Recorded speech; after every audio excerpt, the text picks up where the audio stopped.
Welcome, learners. During our today's lesson, I want us to talk about the topic of radioactivity, and that is the 10th topic in our Form 4 book.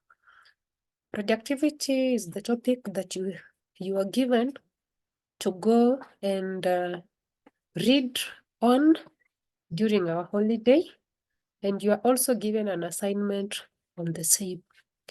So to help us through this, we'll go through the topic of radioactivity. And for each and every topic in physics, you need to know the objectives. That is, by the end of the topic, what are you supposed to have acquired, or rather learned as a learner? So under radioactivity, the first objective that must be achieved is for you to be able to define what radioactivity is. So the first objective is you should be in a position to define radioactivity. The second objective should be you should be in a position to define a radioactive substance. You should also be in a position to write chemical equations that are involving radioactivity. Apart from writing chemical equations involving radioactivity, as a learner, you should also be in a position to explain how the radioactive detectors work. And when we look at the detectors, there are three in number. You have to know how the GM tube works. You should be in a position to explain how the cloud chamber works. And you should also be in a position to explain how the expansion cloud chamber works. So I'm going to take you through this in something like 30 minutes. And if we will not have been through with the content, then we can revisit it later. So to help us go through the topic of radioactivity, there's some background information that you still need. You need the knowledge on the structure of an atom. This was taught in chemistry. What is an atom? So the structure of the atom consists of a tiny nucleus and energy levels, or rather the shells. The nucleus is very small in size as compared to the overall size of the atom. The nucleus contains protons and neutrons. The protons are positively charged, whereas the neutrons do not have any charge. We also, apart from the protons and the neutrons, we also have the electrons. And the number of electrons in the shells is equal to the number of protons in the nucleus, making the atom electrically neutral. Just to elaborate on the same, for any nucleus, atom to be termed to be neutral, then the number of protons should be equivalent to the number of electrons. If the two are not equal, then that becomes an ion. It becomes an ion. And in chemistry, you explained too about a positive ion and a negative ion. I'll not go into such details. Apart from the structure of an atom, you also need to understand what is the atomic number. When it comes to the atom, what is the atomic number? And the atomic number refers to the number of protons in the nucleus of an atom. The number of protons in the nucleus of an atom. The other term that is very important to us is the mass number. And this one is the sum of the protons and neutrons. The mass number refers to the sum of protons and neutrons. And to help me explain that, I'll consider the atom of helium, rather a helium atom, The helium atom has a mass number 4 and an atomic number 2. What does it imply? If you have an atom that has a mass number 4 and an atomic number 2, what it simply means is that the number of protons in helium are 2, the number of electrons are also 2, and the number of neutrons are 2. Then apart from that, we also have a term that we really need to understand, or rather remind of ourselves about, that is an isotope.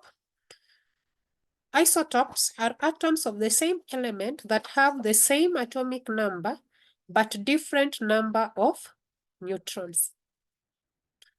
Atoms of the same element that have the same atomic number, but different number of neutrons. Then the last term that I want us to define is the nuclide, which is a group of atoms that have the same atomic number and the same mass number. Nuclide is a group of atoms that have the same atomic number and the same mass number.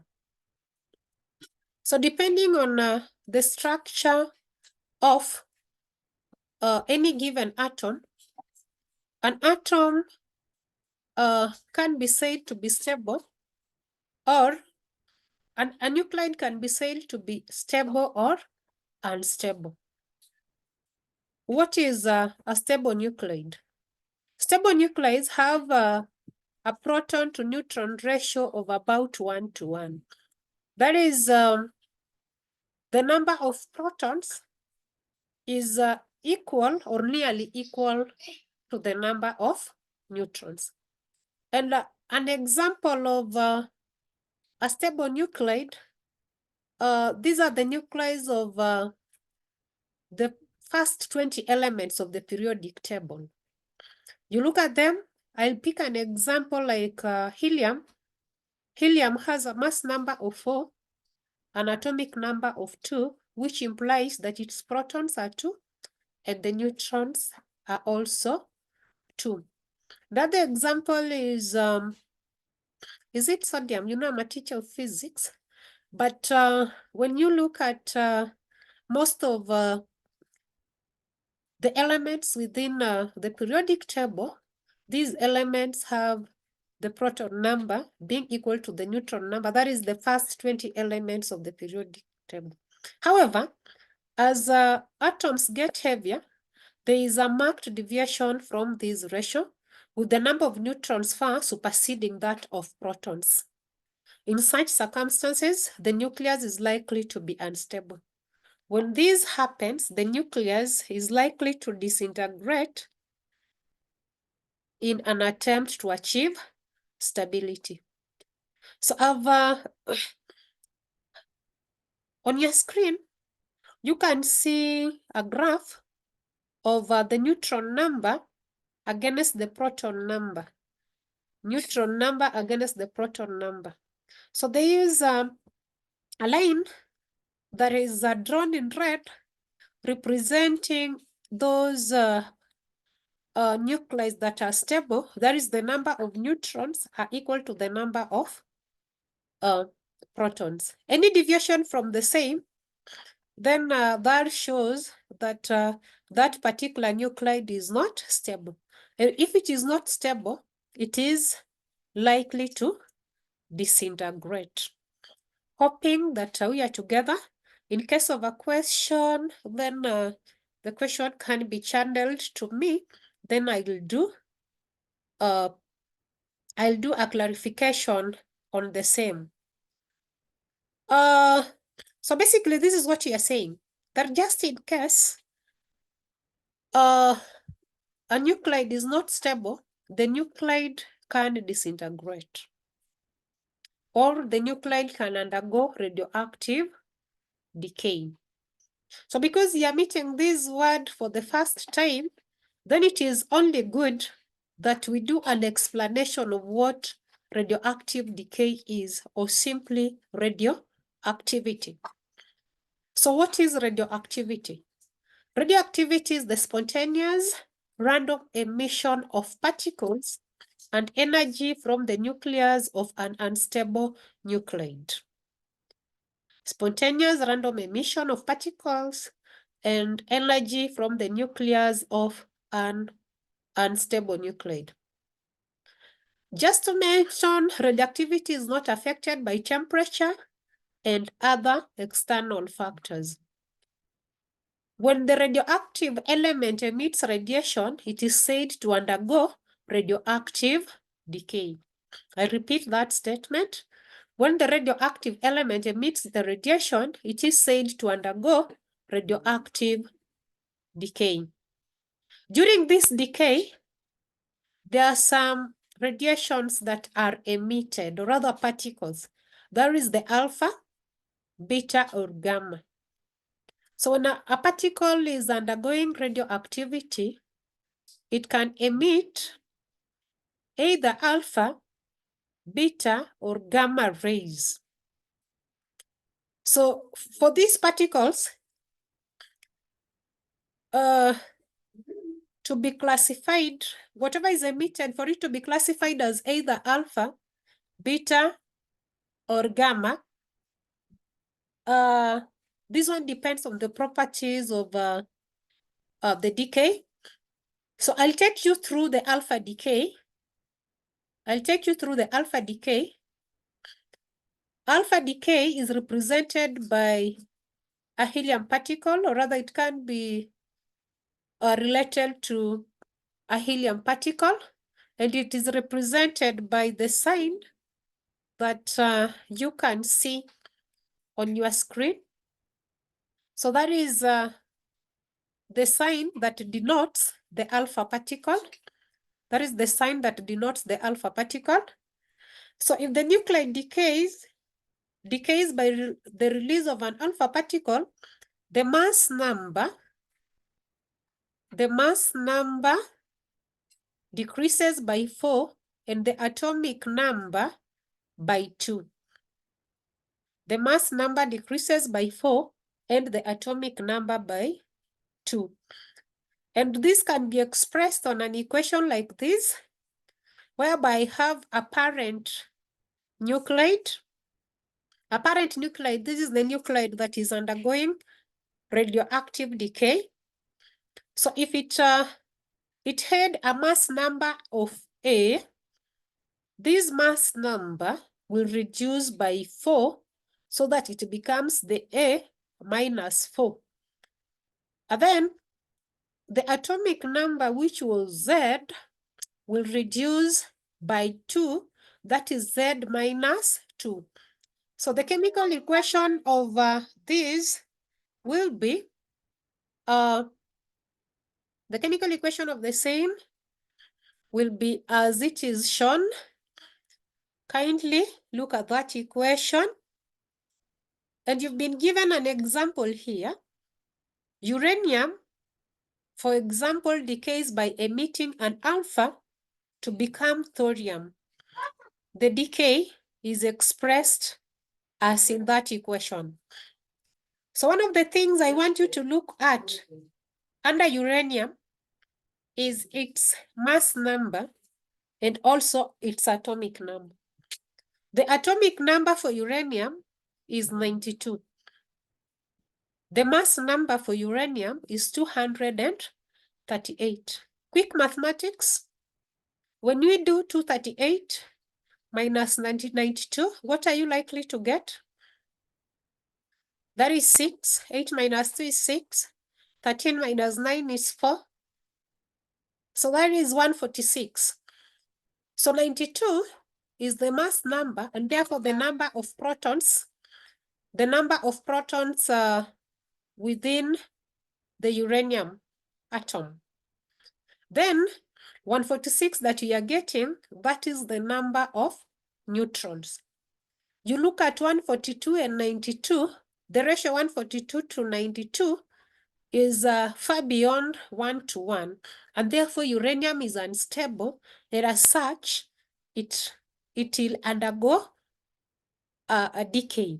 So when it decays, what happens is that it releases an alpha particle that can be compared to the helium atom. So the 238, that was the mass number for uranium, reduces by 4. That is 238 minus 4 to become 234. And then the atomic number, which was 92, reduces by 2 to become a 90. So basically, in chemistry, you've done balancing of equations. So when we are looking at this here in physics, this is what you are supposed to note. That the numbers that are representing the mass numbers, that is 238, should be equivalent to the sum of 234 plus 4. And 92 should be equivalent to 90 plus 2. Whatever is on the left-hand side should be equivalent to the sum of what is on the right-hand side. Similarly, let us look at polonium. Polonium undergoes alpha decay to become lead. Polonium has a mass number of 210, an atomic number of 84. Simple mathematics. There is 10 minus 4, that is 6. 10 minus 8, that is 2. So that is 126 to 84, which is actually not a ratio 1-to-1, and therefore polonium is what? Unstable. So when it decays, it releases the alpha particle. So when it releases the alpha particle, its mass number reduces by 4, and its atomic number also reduces by 2. So that is all on the alpha decay. Apart from the alpha decay, we also have the beta decay. Beta decay. Beta is represented by an electron whose mass number is 0. Or rather, we can compare the beta particle just to an electron whose mass number is 0 and its atomic number is -1. And it is denoted by that sign. If the nuclide decays by release of a beta particle, the mass number remains the same, but the atomic number increases by 1. This can be expressed as in that equation, whereby the parent nuclide, that is the nuclide that is undergoing radioactive decay, is X. X has a mass number A, and it has an atomic number Z. A remains the same, that is the mass number remains the same, but the atomic number increases by 1. Simple mathematics, if you look at it, Z, which represents the atomic number on the left, should be equivalent to Z plus 1 plus the -1. So you have the parent nuclide whose atomic number is Z, the daughter nuclide whose atomic number is Z plus 1, and the beta particle over there. The radioactive sodium, for example, undergoes beta decay to become magnesium. That can also be written there. Kindly go through it. Look at whether the mass numbers on the left are the same as the mass number on the right, and same to atomic number. The last radiation is the gamma. The gamma radiation that is denoted by that sign over there. The gamma radiation is denoted by that. Some nuclei must be in an excited state, and to achieve stability, they may just emit energy in form of gamma radiation without producing new isotopes. For example, cobalt-60 can undergo radioactive decay to just still be cobalt-60 plus a radiation that is gamma, same to thorium, releasing gamma. So basically, if you have a radioactive particle undergoing some decay, and there are the gamma rays that, or rather the gamma radiations that are emitted, there is no effect on the mass number, nor there is no effect on the atomic number. So that is very good for our digestion, because I've mentioned about the objectives. The other things that you need to know is for you to be able to balance these equations. You should be in a position to calculate mass numbers and atomic numbers that are not given, and you'll be able to do that by the end of the topic. So this is what we've mentioned. We've mentioned one of the particles that is emitted is the alpha particle. So here are the properties of the alpha particle. Up there, this is what we've talked about, that the alpha particle can be compared to the atom, the helium atom, which has a mass number 4 and an atomic number 2. So the properties of the alpha particles are positively charged, hence deflected by electric and magnetic fields. They are positively charged, hence deflected by electric and magnetic field. They have low penetrating power, but high ionizing effect because they are heavy and slow. They have low penetrating power, but high ionizing effect because they are heavy and slow. They lose energy rapidly and so have very short range. So the question here is, why do they lose energy rapidly? That is a question for you to try and find out. They can be stopped by a thin sheet of paper. They affect photographic plates. Very good. Go through the properties of alpha particle. The beauty about this video is that you can forward, you can push it back, or you can replay as many times as possible. So when they are positively charged, this is something that is self-explanatory. Penetrating power, I'll show you a diagram on the same. They lose energy rapidly. I've asked that you state the reason why, and then they affect the photographic plates. Maybe on the photographic plates, I'll explain a bit on this.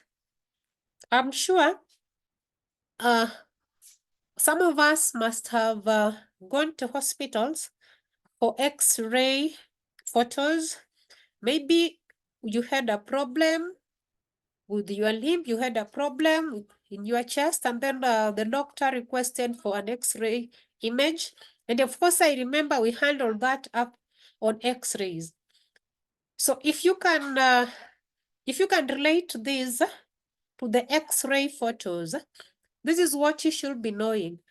That wakati unaenda kwa hospitali, and then they are taking an X-ray photo of maybe any of the parts of your body. There is normally this film, a film or a special kind of a paper where the image of the body part they want to look at is normally casted. That particular paper, I think it is normally brownish in color, is a photographic plate. So it is designed in such a way that just in case the alpha particles fall on them, the parts that the alpha particles will fall on them becomes dark. And the same happens even for the X-rays. Whenever the X-rays falls on this particular plate, the parts that they fall on normally does what? Darkens. So that is why we are saying that the alpha particles affect photographic plates. Then the other particles we've talked about, they are the beta particles. Beta particles have negligible mass and are represented by an electron that has a mass number of what? A mass number of 0 and an atomic number of -1. Because they are electrons, then what do we say? That they are negatively charged, hence deflected by both electric and magnetic fields. I'll do an elaboration on the same. Then they have more penetrating power than alpha particles, but lower ionizing effect. So if beta particles and alpha particles are subjected to some materials, there are materials that the alpha particles will not penetrate, but the beta particles will penetrate. Then they penetrate a sheet of paper, but they are stopped by an aluminium foil. I'll give you again a diagram to show the difference in penetration of alpha and beta. Then the gamma rays. The gamma rays, one of the properties they are high energetic electromagnetic radiation. If you remember the electromagnetic radiations that we talked about, we stated that gamma rays has the highest energy and the highest frequency, if you can remember. And one of the ways we could tell how these radiations follow each other is when we talked about roasted maize is a very unusual Xmas gift. Roasted maize is very unusual Xmas gift. So roasted for the radio waves, and then gift for the gamma rays. That is when these radiations are arranged in order of their increasing frequency. So the gamma rays have the highest frequency, if you can remember form fours, and they have the highest, they are electromagnetic radiation, so very high energy. They have no mass and no charge, hence cannot be deflected by electric and magnetic fields. They also have very high penetrating power and very low ionizing power. So the high penetrating power can be attributed to the high energy that they have.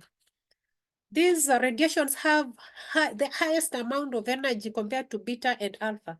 And that is why they'll penetrate through even very hard materials, unlike alpha that has relatively less energy and they are not able to penetrate through very hard materials. They can penetrate through a sheet of paper and aluminum sheets, but can be stopped by a thick block of